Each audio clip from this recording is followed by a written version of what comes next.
Hello and welcome to the Brooks Group's Briefinars for sales leaders, bright, brief, and gone. We are going to be fast. We're going to be respectful of your time. We've got 19 minutes or less focused on the topic of sales focus.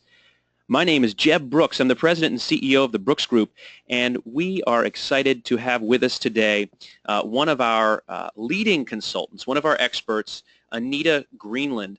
Anita has been in and around sales, sales leadership, sales management, sales development, sales training for 30 years. She's worked with a wide variety of companies, everything from food service to industrial to agricultural, media, financial, you name it. Anita has been there. She's been with us since 2014 and is excited to share her passion about these topics with us today. So, Anita, we're talking about sales focus. We're touching on the signs and the symptoms of the wrong sales focus, and most importantly, we're focused on what our listeners can do about it. So, let me just take care of a couple of housekeeping things. If you have any questions, we promise to answer as many of those as we can as they come in at the end. And if we don't get to your question, we will respond personally via email. Those questions come to our producer, Allison, who's on the line, and we'll be happy to answer those or get those rather to us as they come. So, Anita, let's get started. Time is valuable. What do you mean by sales focus? Well, Jeb, actually before I answer that question, I would like our participants to answer a poll. And so the poll question is, what do your salespeople focus on? So there's a variety of options here. Yeah, so where do most of your salespeople focus their attention on? We're talking about the most, not the best, not the worst, the majority. Are they focused on survival? You know, how am I going to just make rent? How am I going to pay my bills? Are they looking at quota? Is that am I going to make the number? Are they looking at a focus on product? They just love whatever it is you have to bring to the world. They just have an obsession with that. Are they focused on their own income or their ego? Are they going to win? Am I going to be in the President's Club this year? Or are they focused on customer needs and wants? Where are most of your salespeople focusing their attention? And it looks like we've got the votes coming in. Let's give the group about 10 more seconds to cast your vote. 5, 4, 3, 2, 1. And let's share the results. So we have about 10% of the respondents indicated that you feel that your salespeople are focused on survival, 21% quota or budget, 11% focused on the product, only 5% on income or ego, and 45% on customer needs and customer wants. So that's great, and let's take a look at what most sales organizations, how they shape up. So this is what we call it's a bell curve, standard bell curve. Most organizations' sales departments fall into this typical bell curve. For our purposes today, we'll call it the focus curve. And you've got 20% of your sellers that generally fall in the low performing section. You've got 60% that generally fall in that mid-level range, and then you've got another 20% that typically are your higher level performers. So the low-level performers, these are the ones that are here today, gone tomorrow, tend to be focusing on survival. They are just trying to make it through the day, the week, the month, the quarter, the meeting.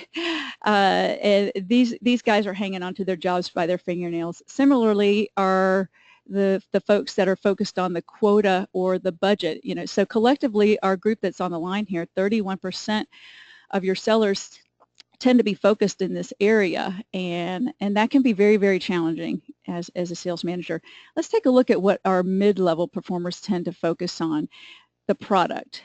And we see this a lot in highly engineered products or very technical type of products that they got to learn as much as they can, and then they're so proud of all that they've learned, they want to make sure that the customer knows everything that they've learned. So they just show up and they do that data dump on them. And they haven't even really investigated enough to find out if the product's even the right fit or the service is the right fit.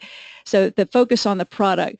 Of course, a lot of salespeople are drawn to sales because of the opportunity to make a good income, and oftentimes being overly focused on the commission and how much they're going to make on the sale can sometimes be a distraction.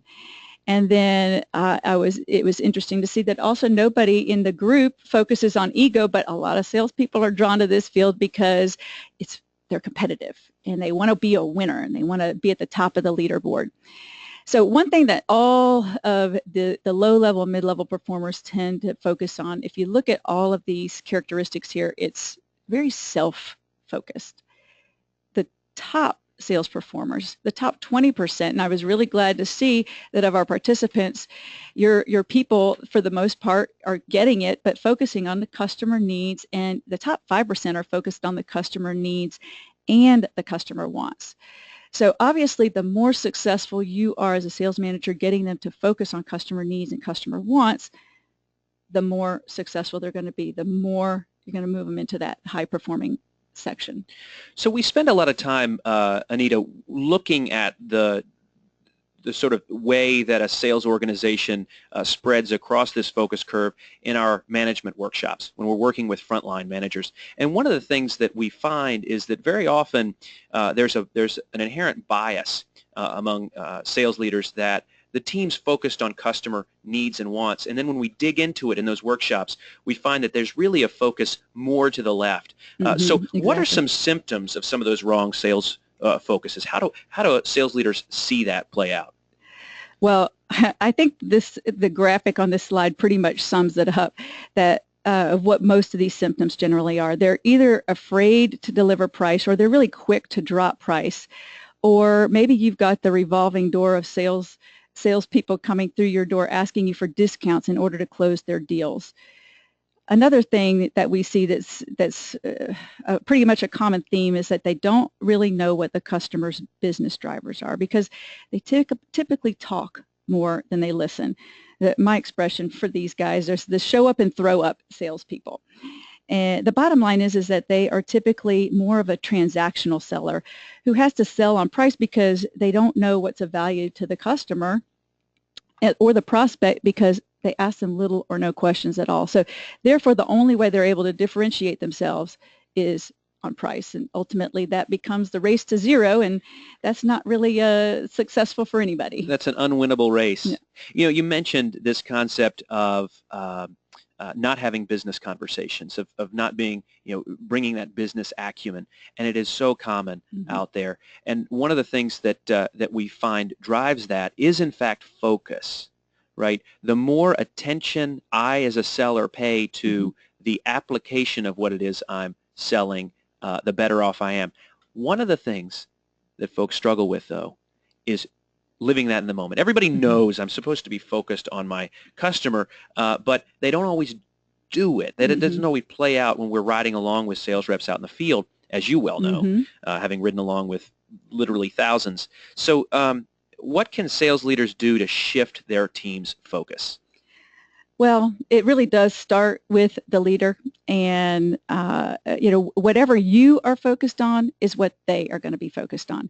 So think about what you're emphasizing. If your focus is on budgets and numbers, then their focus is going to be on budgets and numbers. So the strategy as a sales leader should be to change your focus in order to get your sellers to change their focus. And you've got to be very intentional about this. So instead of making the bottom line your sole purpose, and we saw a lot on this call have sellers that tend to be focused on that quota. So instead of you focusing on that, emphasize the positive difference that your organization and that your seller can make for the customer. Right. So how can this happen? What can our listeners do? Well, let's keep it simple, because we're doing this in 19 minutes.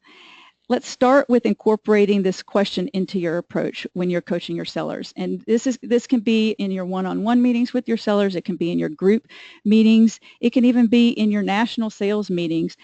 And I wish I could take credit for this question. I really can't.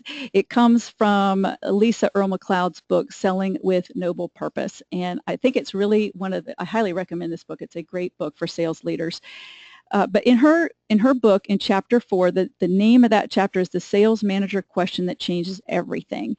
And that question is, how will this customer be different from doing business with us? And I actually like to tweak that a little bit and ask the question, how will this customer be better as a result of doing business with us? So if you ask one of these questions, each time you're coaching your salespeople, they're going to come to expect it. And they'll eventually be prepared to answer it, which will force them to move their focus to what the customer truly needs and wants, which ultimately is going to change their positioning in the minds of the customer, going to give them more credibility, open them up to learning more information, and being able to make better recommendations. And that ultimately is going to bring them greater success as well to the organization. You know, we believe so strongly in this concept. We've actually incorporated, and this is a tactic for our listeners too, we've incorporated this question as a required field inside our Salesforce.com platform. And we get some really good data that becomes helpful sort of guiding where we do our best work with our clients. I think, though, some of the feedback we've gotten as we've talked about this is that it seems like it'd be pretty easy for salespeople to just sort of develop a pat answer. So what can our listeners do to help facilitate open and honest responses, really viable, meaningful responses to this question from their salespeople? Well, I think they need to be coaching their salespeople on asking better questions and really digging deep into that. You know, we hear, you know, the training. If you've been in any kind of training class, ask open-ended questions. Ask open-ended questions, and it might sound like beating a dead drum, but the reality is, and I've seen it out there in the field, we know in our head, you know, knowing and doing are two different things. And so I think that you really need to, as repetitive as it sounds, you've got to be working with your salespeople on asking those open-ended questions and having them to prepare those open-ended questions and training them and coaching them on how to go deeper with those open-ended questions, not just having a formatted template of questions that they ask, but truly customized questions based off of the research that they've done on the customer or the prospect, and ask them, and I would have them share those questions with you so that you know that they are getting out there and they're putting thought to it and they're actually following through.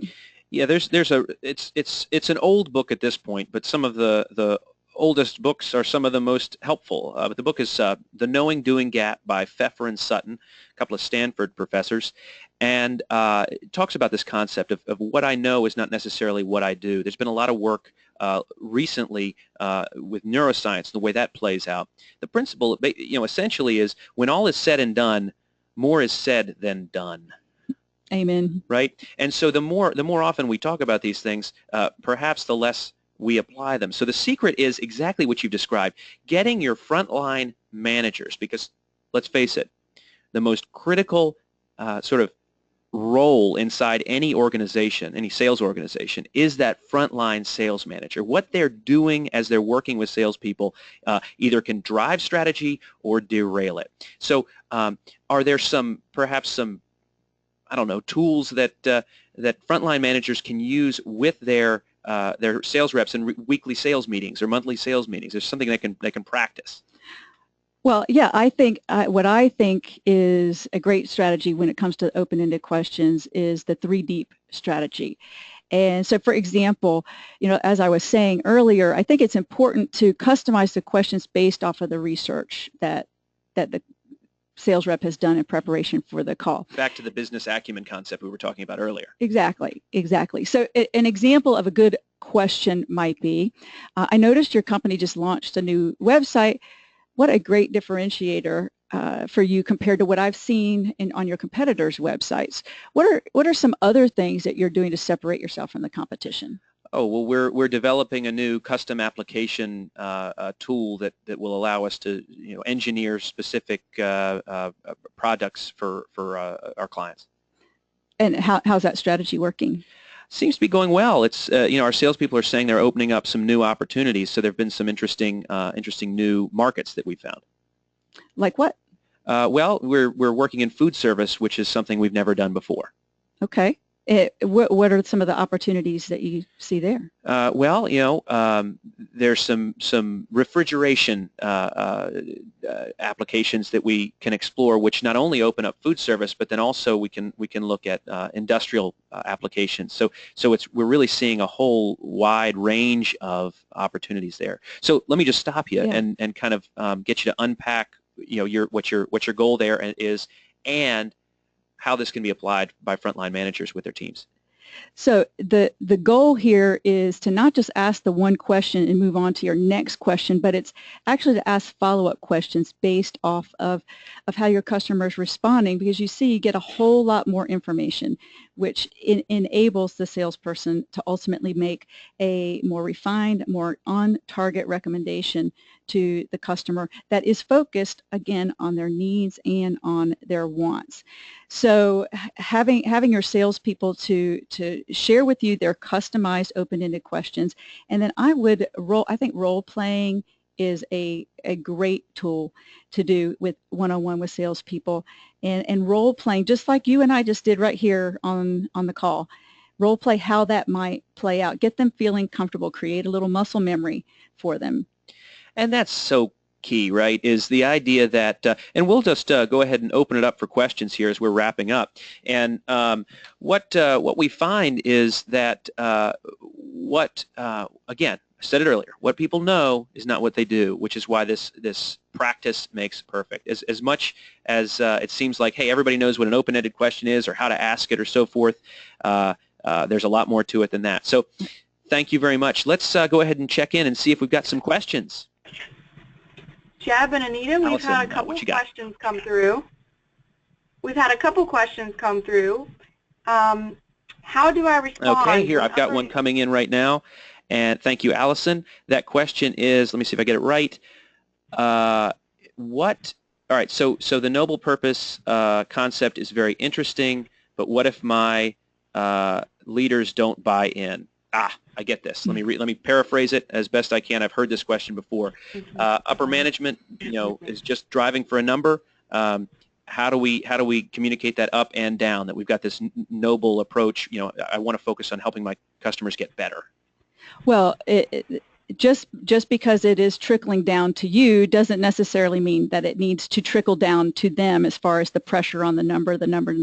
It's there, that reality exists, and that's just part of the challenge of being a sales leader and a sales manager, is we're kind of trapped in the middle between what the executive leadership is wanting, the number, and what you're wanting to get from your salespeople, which is that focus on the customer needs and customer wants. So I say you don't necessarily let that trickle down, and as you are working with your salespeople on some of the strategies and tactics that we talked about, they're ultimately going to produce that number, and you're not going to have to beat that drum as loud as long as you're continuing to help them to focus on their customer needs and their customer wants. I think that's so true, and all of us find ourselves in this place.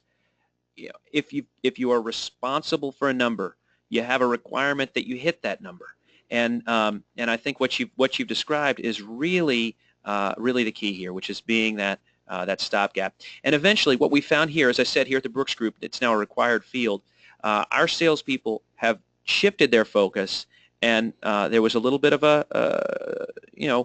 adjustment period, and it's worked. Our impact is greater, and quite frankly, our growth has come as a result. So we've got another question here, and the question is, I've got one rep who is focused on income, but he is just not receptive to coaching. He's the, quote, know-it-all type. We've all run into one of those, right? How can I get him to open up and be more receptive to the coaching I give?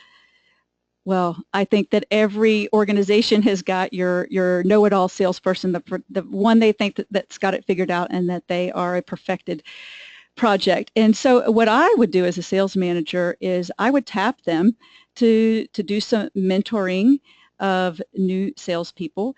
And what I also find is sometimes the new salespeople can do some teaching of their own incidentally. It just kind of happens by accident. And another strategy besides having them to mentor the salesperson and have to really start thinking about what they're doing and become more intentional about what they're doing, is to also use them as a benchmark and tell them, we're going to do a sales contest, and we want to use the way that your stats to help accomplish the sales contest, and that will help them to be more mindful of what they do and perhaps more open to coaching. Wonderful. And we do have a couple more questions. Unfortunately, we're going to have to answer them offline, so expect those emails coming because we are ready to wrap up. We are at 19 minutes, and that's what our promise was to you. So with that said, I want to thank you for your time. I want to encourage you to consider our Sales Management Symposium, August 3rd through 5th, where we dig into this even more. If you have questions about that, don't hesitate to reach out. But with that, I want to say thank you to Anita for being with us. Thank you. Thank you to Allison for your help and the rest of the team. Meanwhile, happy selling. We'll talk to you next month. Thanks so much.